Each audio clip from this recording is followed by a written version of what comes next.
Matt Lenihan Boxing Social in association with Empire Fight Store. We're here, Johnny Nelson. It's the press conference for Fury Usyk, the rematch today. I want to start somewhere else because everyone will start here.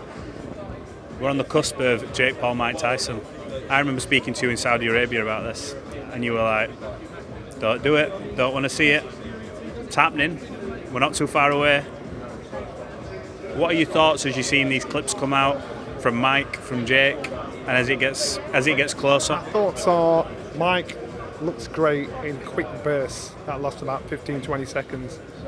And we all know Mike Tyson, every day and twice on a Sunday, the Tyson we remember, we know, would have shot this kid out of the park. Mike's the same age as me, man. You know, I can do stuff for a good minute and then I'm blowing. So I think Jake Paul, you know, he's done a great business in regards to buying scalps. He's buying the scalp. And it's frustrating because someone that knows someone that was in their prime, these youngsters, I'm not appreciating how good this guy actually is. And historically, this has always been the case. You saw Archie Moore did it. You saw Ali did it. They come back at the back, and you saw Evander Holyfield did it. So the kids of today don't appreciate the caliber of these people you find. Jake Paul's bought a scalp. And listen, I class Mike as a friend. I like Mike. But, you know, he's making a lot of dough. As far as he's concerned, I'm going to go in there and get the job done.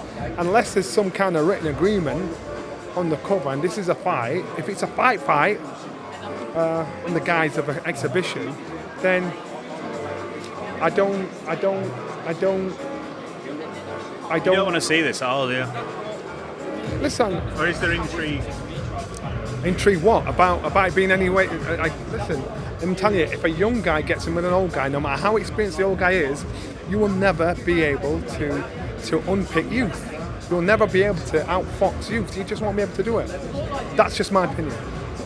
Well, look, it's going to be interesting to see how that sort of plays out. And we see these quick bursts from Mike, and I think everyone just hopes that event goes on and then there's nothing after it kind of thing. Everyone gets out the ring safely. On the undercard of that's gone under the radar unbelievably a little bit. I believe it's Katie Taylor and Amanda Serrano. Terrific fight the first time round. We're going to see it again. What do you make of this fight now? As in the terms of the position both athletes are, it was a great fight the first time. Yeah, it was. It was a great fight the first time round. I think Katie Taylor's not the fight she was. Katie Taylor, Amanda Serrano. It's a good fight, and like it or not, these exhibition fights with YouTubers, they got more attention than such a great fight on the undercard. Why? Because they're doing the right thing. They're doing the business side of it. They're promoting themselves correctly. So it's down to the fighters of today to learn from that and think, you know what? I've got to make sure I market myself where people know about me. Now, until it's a lesson, isn't it? Yeah, until you've said that, I'm quite sure many of your viewers are thinking, is she? Really? You know, that for our game, it's boxing snobbering like, what? You're talking... Jake Paul, the Jake Paul fight is more well-known than the Katie Taylor fight. It's just, our sport, we've got to pay attention and fix ourselves. Well, look, we're here for Oleksandr Usyk and Tyson Fury.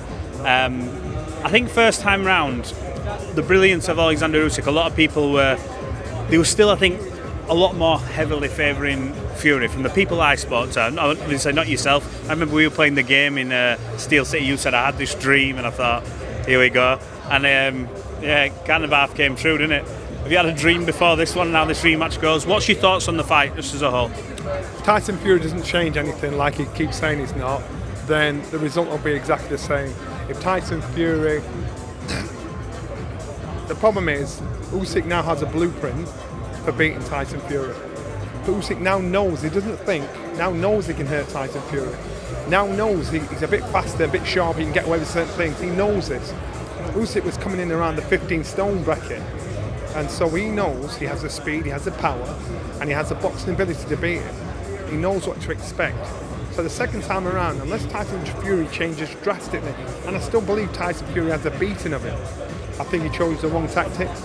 I think what they probably worked on was the wrong thing. Tyson's a better fighter, Usyk's a better boxer. They can both fight and they can both box.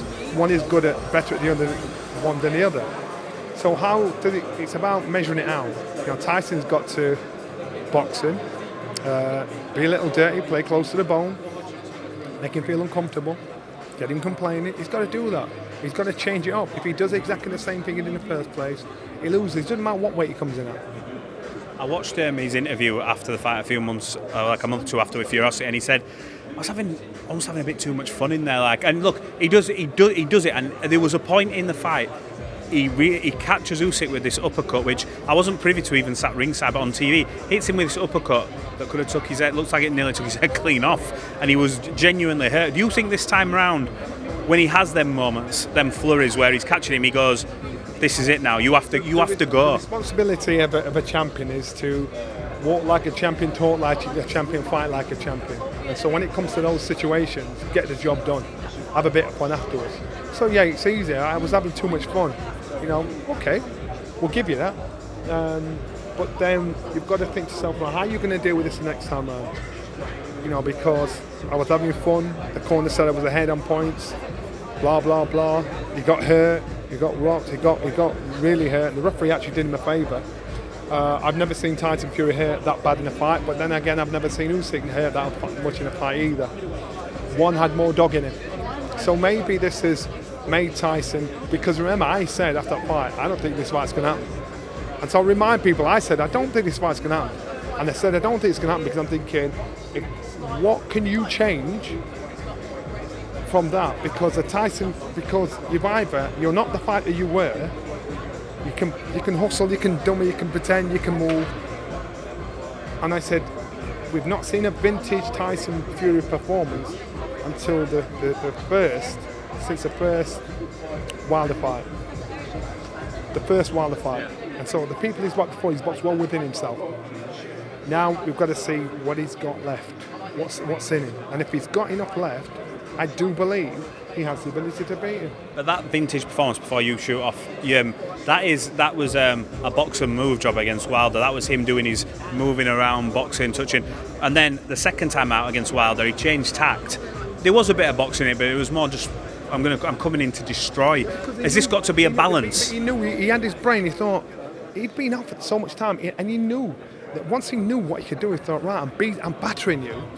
Now Tyson Fury is very good at reading a fight, but so is Usyk. So it's a case of who's got what, who's the smarter, whose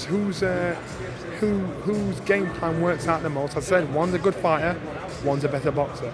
It's whose game plan works out the most. And Tyson Fury saying to you lot, I'm going to do exactly the same as I did last time, he loses. Johnny Nelson, I appreciate your time. I know you're a busy man. I'm going to let you get off. Thank you. You're welcome.